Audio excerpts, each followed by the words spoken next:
Merci à tous et merci de cette belle invitation à Centenay. On est devenus habitués, en fait, finalement.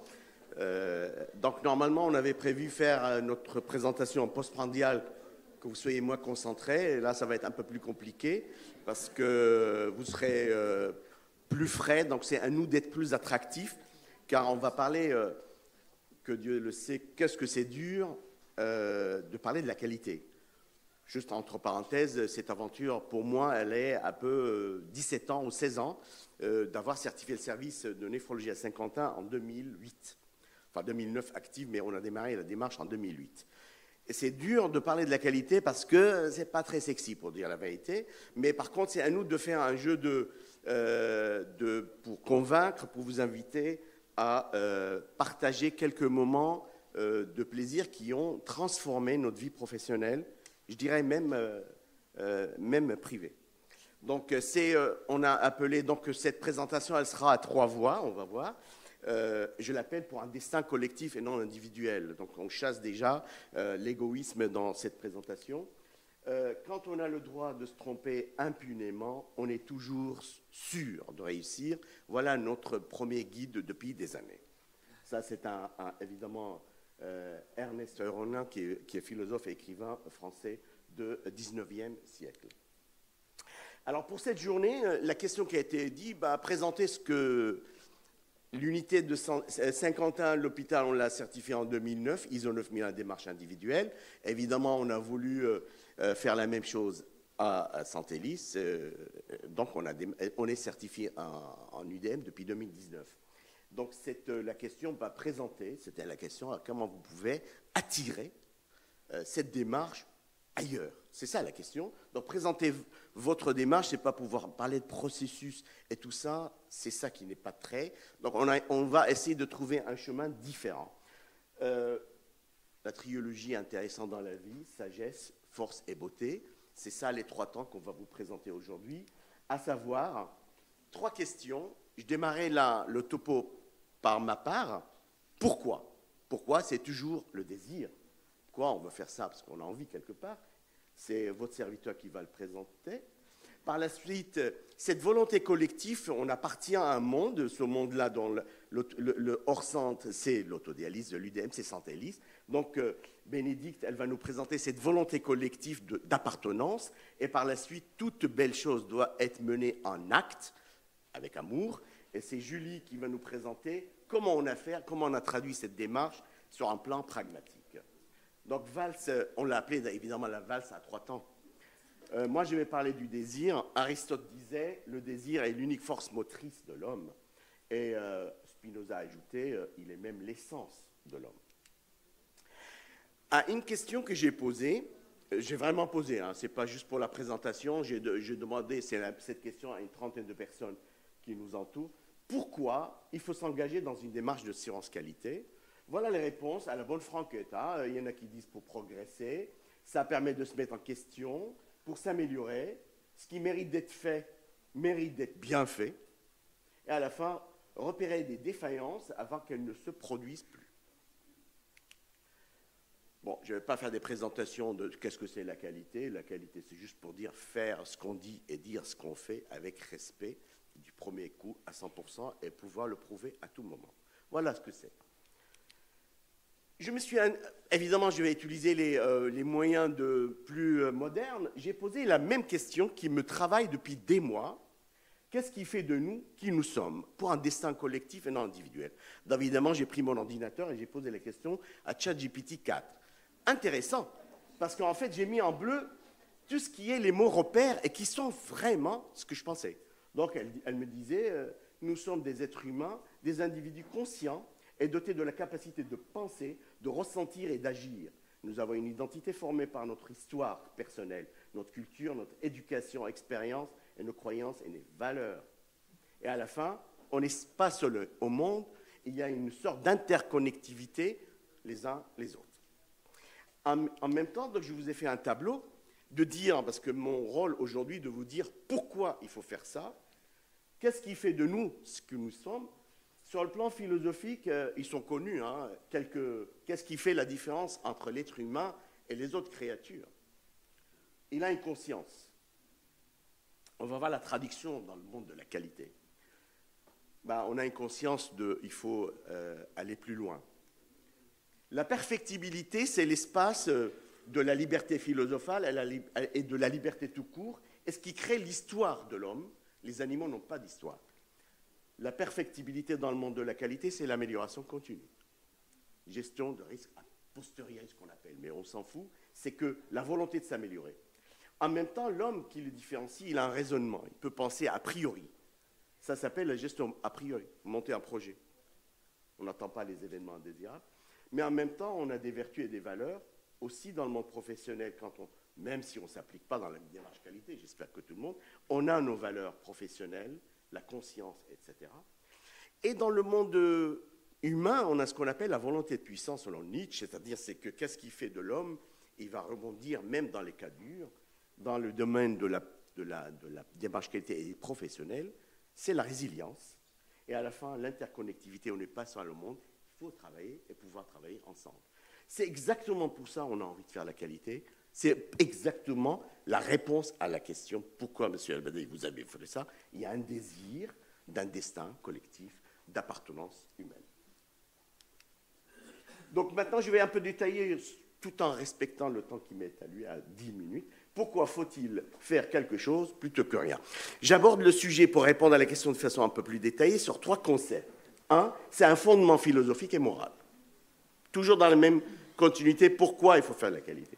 La deuxième, c'est une vraie perspective, vous allez voir. Et à la fin, c'est un pragmatisme d'un destin collectif.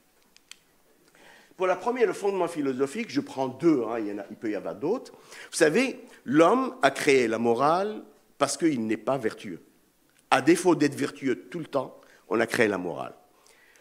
En partant de la théodicée de Leibniz, c'est-à-dire la théodicée de Leibniz, c'est dire que si Dieu est puissant et bon, pourquoi il y a le mal, l'origine du mal. Si les soignants, et je suis sûr qu'on est tous bons, on a envie de faire le mieux pour nos malades, pourquoi il y a les erreurs? Pourquoi il y a les événements discrets? Parce qu'on est faillible. Donc, à défaut d'être vertueux, l'homme a inventé la morale, et moi je dirais, il faut s'appliquer dans une démarche qualité appliquée, car on est imparfait, on est faillible, tout simplement. Ce n'est pas l'intelligence artificielle d'aujourd'hui qui me dirait le contraire. Deuxièmement, on sait bien que nous sommes tous des travailleurs, enfin on travaille, dans des institutions, qu'elles soient publiques ou privées ou associatives. Mais le travail, sachez-le que ce n'est pas une valeur morale, parce qu'elle est valeur marchande. Par contre, ceux qui travaillent peuvent et doivent avoir leur valeur avec eux. Voilà le fondement moral pour être appliqué dans une démarche d'assurance qualité. Deuxièmement, un pragmatisme. Vous savez, il est très compliqué de se trouver sur des zones de turbulence entre le feu et l'eau. Parce que, et ça peut être un test, posez-vous la question, c'est lui qui vous répond de la manière suivante, vous dites pourquoi la qualité, il vous dira la qualité c'est magnifique, mais moi je n'ai pas le temps. Sachez que cette personne n'a pas encore compris ce que c'est la démarche qualité. Parce que ce n'est pas une option, la qualité n'est pas une option, étant nous. C'est la qualité, ce n'est pas un mot élogieux, c'est on fait bien ou mal. C'est-à-dire, c'est lui qui dit que je n'ai pas le temps, c'est-à-dire il a pris le choix de faire de la démarche qualité à la bonne franquette. Souvent, ça se termine mal. Donc, pour dire que, mais si on se laisse, il y a d'autres autorités, ça s'appelle la HAS ou autres, qui vont faire à notre place, c'est comme conduire juste ou respecter la code de la route. C'est deux philosophies différentes. Ils peuvent être associés. Mais si on se laisse faire, on va avoir uniquement la qualité d'en haut, dictée par la HAS, versus la qualité d'en bas qui est créée par nous-mêmes. La qualité d'en haut seule peut être étouffante. Donc, il vaut mieux marier les deux. Le deuxième, c'est le lien entre autorité et pédagogie. On sait bien que si on va faire de la qualité d'en haut, par les autorités qui nous pondent des règles, ça va être que autoritaire. Si vous ne le faites pas, vous êtes sanctionné. Alors que si vous créez votre démarche appliquée, c'est plus pédagogique, plus fédérateur. La même chose, la qualité d'en haut peut freiner le progrès en étouffant le génie humain. On devient des simples exécutants. Le protocole a dit, l'HAS a dit, je ne dirais pas Santélis a dit, parce qu'on est dans des démarches plus appliquées. Donc, si vous laissez à l'abandon la qualité d'en bas appliquée, c'était créé par vous-même, ben, on sera étouffé par l'autorité, c'est-à-dire ben, on sera obligé de conduire quelquefois à 70 sur une route toute droite, en plein champ où il n'y a rien. Et à la fin, tout de même, un peu plus une perspective, reste notre démarche qualité, qu'elle soit d'en haut ou d'en bas, elle est tournée vers le patient et les patients. Ce n'est pas la même chose, c'est complètement différent. Dans le terme de la sécurité, et effectivement, quand vous faites une démarche organisationnelle, l'objectif, les ingénieurs, ils l'ont réussi à le faire. Réduire l'énergie en augmentant la performance, c'est quelque chose de faisable. Ainsi, les voitures consomment 10 fois moins et ils sont plus puissantes. Dans l'organisation, c'est pareil. Sachez qu'on peut perdre 30 à 60% de notre énergie dans une mauvaise organisation. Donc ces deux-là, ils sont déjà des causes réelles. Donc pour résumer, juste pour dire, j'ai envie de faire ça parce que c'est un désir logique, humain, d'appartenance. La qualité n'est pas un mot élogieux, mais ce n'est pas un choix. On peut faire de la bonne ou de la mauvaise qualité. C'est comme l'hygiène. Il n'y a pas de troisième. L'hygiène, on est sale ou on n'est pas sale, on est propre. Deuxièmement, notre histoire de 50 ans a joué un rôle, évidemment, depuis 16 ans. Pour ne pas laisser la qualité dans on nous étouffe, la démarche qualité appliquée n'est pas un choix, c'est l'ombre de notre existence. La démarche qualité est souvent fédératrice parce qu'il y a des projets. Dire ce qu'on fait, dire ce qu'on fait et faire ce qu'on dit, c'est la qualité, c'est le respect. Et à la fin, la démarche qualité, évidemment, ce n'est pas tout. Il y a autre, mais l'un n'empêche pas l'autre, c'est la conscience, la compétence, la confiance, et même la délinquance. Et c'est un art, parce qu'elle va marier à juste ces scales, les zones entre le feu et l'eau, entre autorité et pédagogie. J'espère que j'ai pu vous convaincre par mes propos. Sinon, en me baladant à côté du Pâté Gaumont à Beaugrenelle, j'ai vu une telle publicité. Valentine, je vous invite à avoir un verre, peut-être il sera plus convaincant. C'est le goût du travail bien fait. Merci de votre attention et je laisse la parole à Bénédicte pour prendre la valse 2.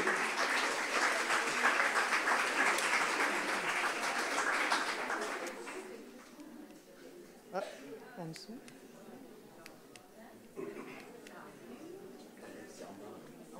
Le petit bouton là? Non, bah oui, mais c'est ce que je fais. Voilà. Ici, vas-y. Oui, d'accord, t'as quitté. J'ai appuyé sur le mauvais bouton. C'est pas grave. Oui. Même plusieurs, je pense. C'est ça? Oui. Et donc, tu appuies ici et tu laisses la tournante. Super. Donc, la démarche qualité au sein de l'antenne de Saint-Quentin, qui comprend 3 unités, hein, historiquement parlant, il parlait déjà, Agnès Voir ne me dira pas le contraire, ni M. Albadawi, du pôle d'excellence. Donc c'était important de le signaler dès le démarrage, parce que c'est une démarche qui a débuté de très longue date. Donc pourquoi Santélis a décidé et a soutenu donc, ce projet de démarche qualité? Parce que c'était une vision globale qui rentre totalement dans la stratégie du groupe Santélis et qui était aussi des démarches qui étaient déjà réalisées dans d'autres services, aussi bien en prestation de santé à domicile à l'époque où il y avait déjà cette démarche qualité ISO. Donc c'est avant tout une volonté bien évidemment collective avec une lettre d'engagement qui a été écrite entre le docteur Albadawi et Sébastien Dillise, le directeur du service MRC de Santélis. Elle répond également aux valeurs de Santélis qui sont portées avant tout par le patient au cœur de la prise en charge. Donc c'est tout ça qui nous anime et c'est l'amélioration de la qualité à tous les niveaux. On parle de la prise en charge en soins énormément, mais on parle aussi, tout compte fait, il faut que le bâtiment il fonctionne, parce que si le bâtiment il fonctionne, s'il n'y a pas d'eau, il n'y a pas d'électricité dans une unité de dialyse, il n'y a rien qui fonctionne. Si les murs s'écroulent, il n'y a rien qui fonctionne. Donc on va aussi bien voir le bâtiment, on va voir tout l'aspect pharmacie, mais pas que le circuit du médicament, c'est les commandes, c'est les fournisseurs avec qui on travaille, on collabore. On va également voir au niveau du service biomédical les fournisseurs avec qui ils travaillent et comment ils interviennent dans le contrôle des dispositifs médicaux. Il faut que tout fonctionne pour que la prise en soin du patient soit la plus optimale possible. Et donc, on est bien sur le cœur de prise en charge du patient. Avec l'importance, c'est la montée en compétence des gens et la formation des professionnels. Donc, il est important de les inciter aussi à faire leur formation régulièrement. Et dans cette démarche qualité-là, aujourd'hui, ils ont la chance de pouvoir avoir des formations et des journées et des soirées à thème où ils peuvent augmenter leurs compétences avec aussi des délégations de compétences au travers de protocoles écrits, définis, évalués. Donc c'est également pourquoi cette démarche, c'est un appui complémentaire à la certification HS, parce que comme je viens de l'expliquer, elle voit l'ensemble de l'organisation et non pas que la prise en soin des patients. Tout est vu et revu au global. Alors pour vous donner juste une petite anecdote, la dame qui est venue nous certifier l'année dernière, elle s'est retrouvée à quatre pattes dans le traitement d'air, parce que c'était son dada, et elle voulait voir et s'assurer que tout fonctionne correctement. Donc, c'était vraiment très comique. Mais bon. Donc, pour vous dire que tout est évalué dans cette démarche qualité ISO. Cette démarche ISO 9001, elle est reconnue aussi par la Haute Autorité de Santé.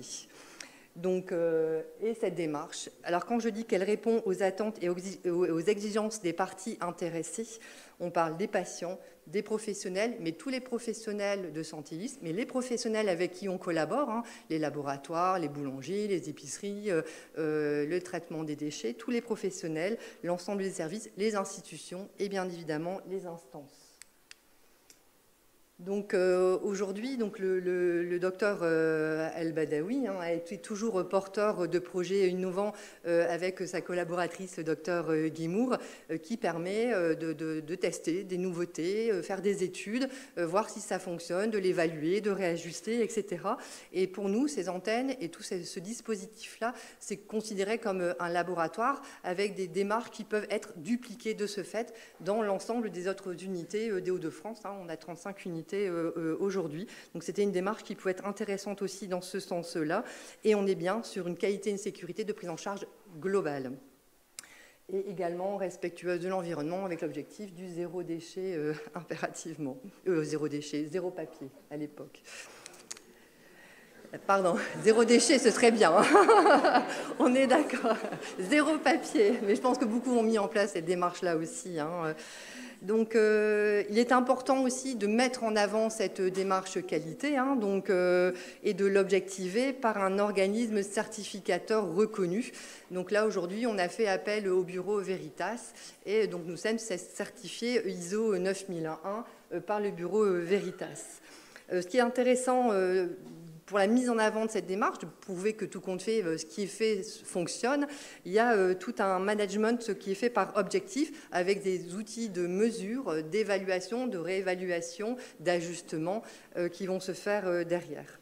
Pour un tel projet de réussite, il faut en effet une collaboration et la participation de tous, du patient, parce que les patients sont interrogés, sont impliqués dans cette démarche. On communique énormément avec eux, l'ensemble des soignants autour des patients, l'ensemble des services qui interviennent dans la prise en charge, que ce soit le technicien, la logistique, le préparateur en pharmacie, le pharmacien. Bon, j'en oublie certainement des tas, mais ça va être aussi l'ambulancier.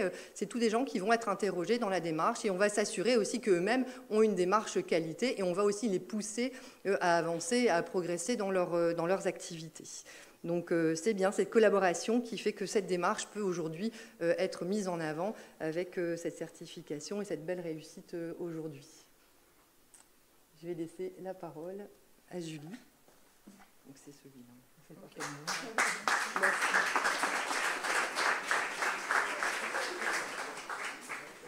Donc moi, je vais vous parler de la troisième partie de la valse. Donc il est beau d'avoir des intentions, mais comment on les met en action.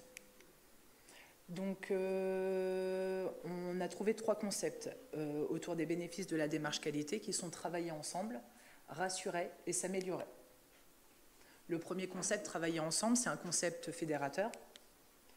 Donc, on peut voir qu'on a toute une équipe pour un travail collectif. On retrouve nos directeurs et directrices paramédicales, un médecin coordinateur, tous les professionnels de l'antenne qui comprend les néphrologues, nos infirmières libérales, notre infirmière en pratique avancée, le service qualité, également tous les parties intéressées de Santé 10. Donc, on a le biomédical, le système d'information, j'en passe, les prestataires externes et un cadre infirmier pour coordonner toute cette mise en place. On se retrouve autour de quoi? Différentes instances. Donc, une fois par mois, on a un comité de pilotage qui se regroupe.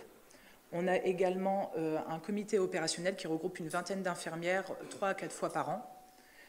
À côté, en parallèle, on a aussi des groupes de travail, des formations qui sont réalisées par les néphrologues et des soirées à thème. On a intégré il y a une année les revues de mortalité de morbidité. Donc là, depuis un an, nous sommes à 5 RMM qui ont été menés sur notre antenne. Et tout ça autour d'une revue de direction qui a lieu une fois par an avec nos directeurs. Donc, la qualité, la démarche qualité, ça permet quoi? Dans un premier temps, l'implication de tous grâce aux échanges sur les pratiques, les difficultés qu'on peut rencontrer, qu'on retrouve au travers les événements indésirables, les enquêtes et les propositions d'amélioration qui sont faites par les groupes de travail. Ça permet également l'amélioration de la communication grâce aux différentes instances. Ça permet en final d'échanger sur les attentes des uns et des autres. Les accès libres au compte rendu. Nous avons également intégré des boîtes mail personnalisées. On avait quelques difficultés de communication, notamment avec les infirmières libérales. Ces boîtes mail nous permettent maintenant de donner une information personnalisée aux soignants. Et on a également des écrans de communication. Donc, c'est des écrans qui sont mis dans chaque unité parce que nos unités sont distantes. Et ça permet de passer la même information au même moment sur les différents centres. Ça permet également, donc c'est ce que je vous parlais tout à l'heure, la RDD, de présenter une fois par an à nos directeurs le bilan de l'année écoulée, le suivi de la performance du système qualité, les propositions d'amélioration et ensuite validation après discussion des projets à venir. Un deuxième concept, donc, c'est rassurer. C'est passer de l'impression à la certitude. Finalement, grâce à quoi? Sur les performances, grâce à un tableau de bord dynamique. Dans ce tableau de bord, on va retrouver des résultats d'indicateurs avec nos objectifs. En fait, ça permet une vision globale. Donc là, je vous ai mis quelques exemples. On suit le protocole UF. Donc, c'était un objectif de réaliser un nouveau protocole pour le docteur Al-Badawi, UF, en 2 ans, qui est suivi par au moins 80% des infirmières. Donc l'objectif a été présenté et validé lors de la RDD. Il a été intégré dans notre plan d'action. Ça a permis de suivre l'avancement du projet sur les besoins matériels et professionnels. Ensuite, il y a une réflexion qui a été faite par l'équipe lors des groupes de travail. La formation a été faite ensuite par les néphrologues. Et on évalue l'efficacité grâce à 2 indicateurs qu'on peut trouver. Donc le nombre de séances où l'UF ne dépasse pas les 10 ml kg par heure et le taux d'UF moyen et le taux de formation des infirmières. Aujourd'hui, le protocole UF est suivi par l'ensemble des équipes. Un deuxième exemple, le dysfonctionnement de cathéter. Dysfonctionnement de cathéter, en fait, nos cathés tunnelisés, lors de dysfonctionnement, nécessitent la mise en place de dactylis qui ne peut pas être fait en unité. Donc, ça demande le repli du patient au centre hospitalier. En plus, la mise en place du taurologue 3 fois par semaine engendrait un coût. Donc, on était un peu dans le flou total. Il n'y avait aucune référence autour de nous. On a dû rechercher dans la littérature. On a trouvé l'étude Bonken qui montrait que le seuil maximum devait atteindre 4,6 dactylis par 1000 jours de traitement. On se fixe donc à cet objectif-là. On a créé un indicateur et on le suit mensuellement. Le nombre de chutes aussi, qui fait partie de nos risques a priori. Finalement, grâce à ce tableau de bord, ça nous permet une vision globale. On a pu se rendre compte que notre nombre de chutes augmente. Donc tout ça pour vous dire que finalement, même les indicateurs qui ne sont pas bons sont dans notre tableau de bord. Et là, une analyse a été faite un peu plus poussée pour, en tout cas, rechercher les causes. Ça rassure. Donc pour rassurer, on a aussi l'avancement des projets. On a un plan d'action.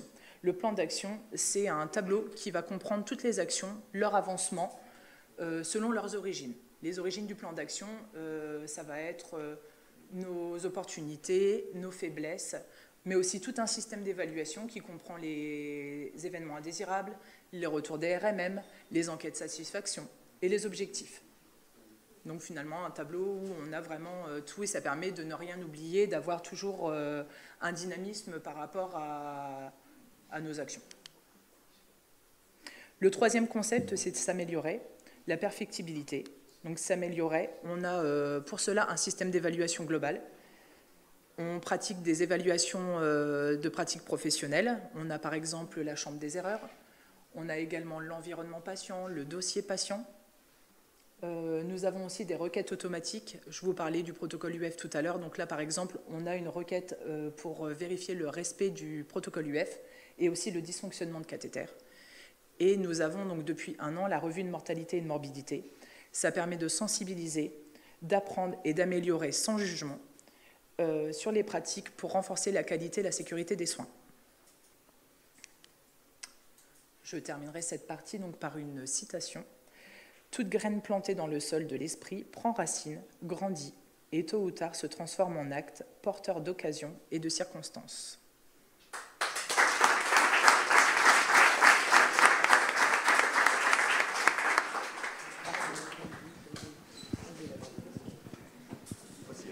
Hello. Merci beaucoup pour votre présentation. Merci d'avoir remis un petit peu d'humain au sein de la démarche qualité, ce qui n'était pas forcément évident au départ.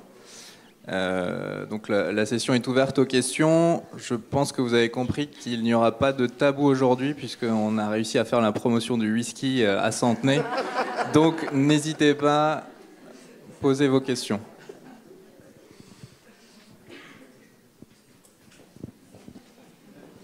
Alors, avant de lancer les... Ah, il y a une question, d'accord. Oui. Bonjour, merci pour cette présentation intéressante.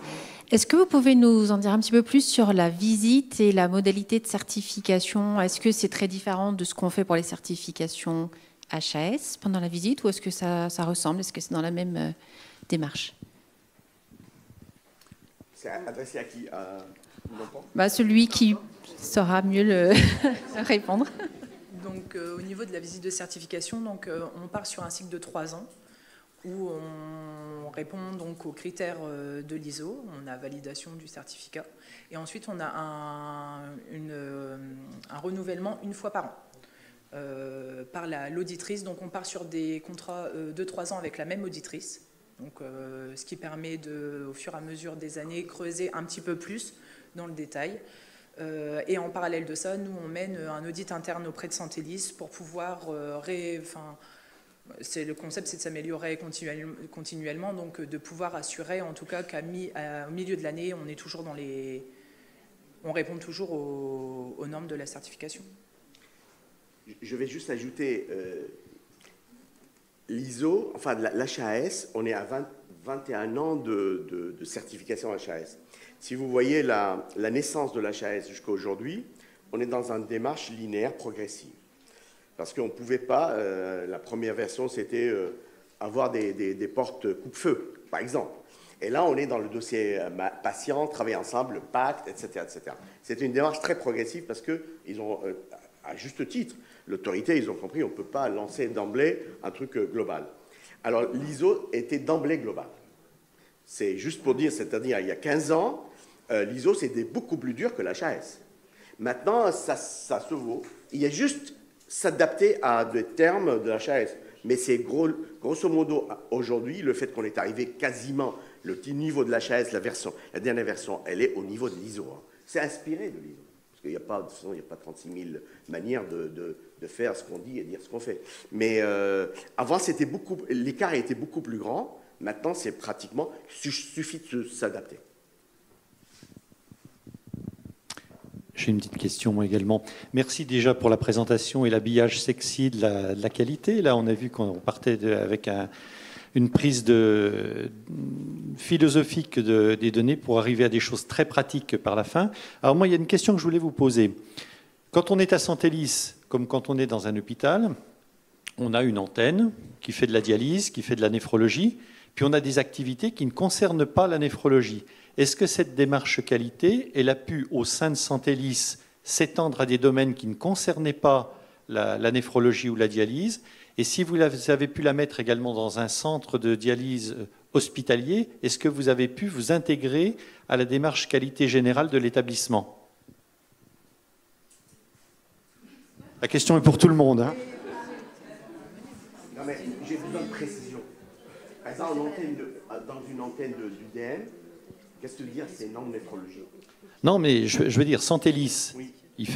Santélis fait de la dialyse, mais Santélis fait de la diabéto, de l'HAD, d'autres domaines. Est-ce que voilà, tous les domaines ont été concernés au sein de Santélis dans les Hauts-de-France? Voilà, c'est ça la question. Ah oui, donc ce qu'on appelle le pays, les parties intéressées.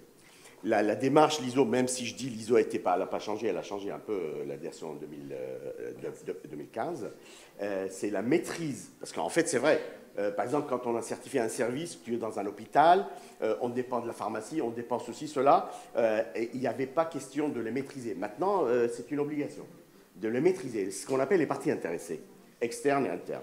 Et Santélis, on sait qu'on travaille avec des services de Santélis, comme la pharmacie, mais on travaille aussi avec des prestataires pour Santélis. Donc c'était la première version avec Bénédicte, on s'est battu un petit peu parce qu'il faut le dire, par exemple, la société de nettoyage, c'est une société externe.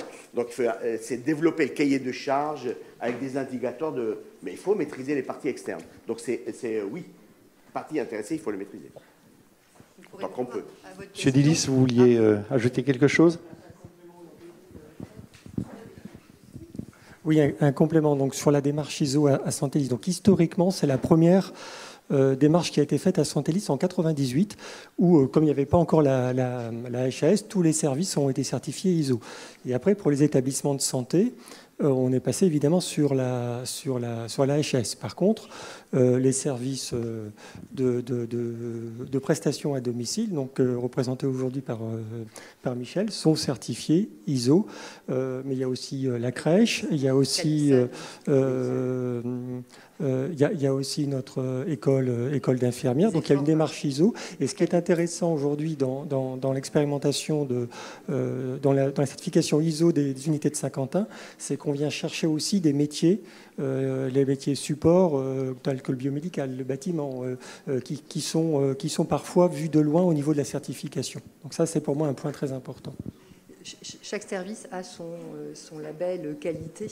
On parle pour la démarche ISO, on avait démarré avec l'ISO 9001, la 13485 qui concernait les dispositifs médicaux, est arrivée la démarche qualité CALIPSAD, donc pour tout ce qui est diabète, nutrition, etc. Iséform, c'est Calliope, si je ne me trompe pas, en termes de démarche qualité. Donc chaque service de Santélis a une démarche qualité, etc. Et comme il y a pas mal de services qui sont mutualisés aussi, ça fait que plusieurs services, notamment les ressources humaines pour donner un exemple, sont audités plusieurs fois sur les différentes typologies de certification. Donc comme je disais tout à l'heure, c'est bien une vision globale qui rentre totalement dans la stratégie du groupe Santélis. Et au niveau du centre hospitalier avec lequel vous êtes rattaché également, est-ce que vous avez pu initier ces démarches-là également? Alors pour le centre hospitalier, dans le service, il est certifié depuis 2009, avec une visite annuelle. Donc on a démarré à le centre hospitalier. Alors est-ce que ça donnait, si c'est le sens de la question, ça donnait, ce désir a été transmis à d'autres services? Oui. On a certifié, on a certifié tout le circuit endoscopique à l'hôpital de Saint-Quentin. On a certifié le service de réanimation. Donc il y a une volonté, je dirais peut-être pas à la vitesse souhaitée, mais oui, il y a eu quand même pas mal de services de médecine. Parce qu'avant, il y avait le biomètre, il n'y a pas de services qui ont adhéré à cette démarche.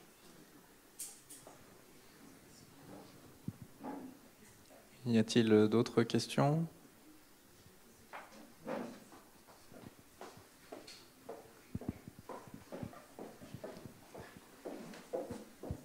Bonjour, merci de votre présentation qui montre l'importance finalement que la démarche qualité soit appréciée et transcende tous les personnels qui sont en charge de nos activités.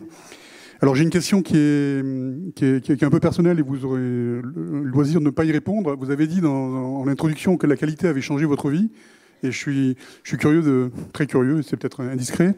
Et la deuxième, j'ai vu dans une diapositive que vous avez présentée, il y avait le mot délinquance.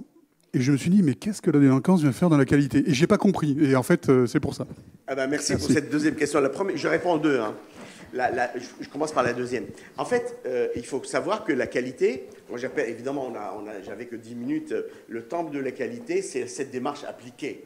Mais il y a des choses en dehors de la qualité. C'est les 3CD, moi je l'appelle 3C, c'est la confiance. La qualité n'est pas une procédure de garder de la confiance. C'est une erreur de dire on fait la qualité parce qu'on a un doute sur les personnels. C'est le contraire. Ce n'est pas une procédure de garder de la confiance. La compétence. La qualité, c'est comme un congélateur. Ce n'est pas la qualité qui va améliorer la compétence d'un tel. C'est organisationnel. La conscience professionnelle, c'est-à-dire le protocole dit que je mets des gants stériles, mais si je suis tout seul et je touche le mur, ce n'est pas la qualité qui me fait enlever les gants, c'est ma conscience professionnelle. Et la quatrième, la délinquance. 25, on estime à... Les gens, enfin, délinquance, c'est un mot un peu péjoratif pour dire que c'est eux qui sont contre toute démarche de progrès. Et ça, vous pouvez quelquefois rien faire. C'est-à-dire pour les volontés extrinsèques qui peuvent altérer un petit peu l'adhérence etc. Ça, c'est la deuxième question. Donc, c'est dire que la qualité n'est pas tout, la qualité n'est pas un choix. Ce n'est pas un mot élogieux, parce que la qualité, on dit la qualité, c'est positif. La qualité, c'est positif ou négatif. Donc, il faut choisir le positif, et c'est ça la démarche qualité appliquée. Alors, concernant oui, elle a transformé ma vie, oui. Ah oui, complètement. Ah, complètement. Dire, c'est que ne serait-ce comment je peux réduire l'énergie dans ma vie en augmentant la performance. Quel plaisir profiter de sa vie. Voilà.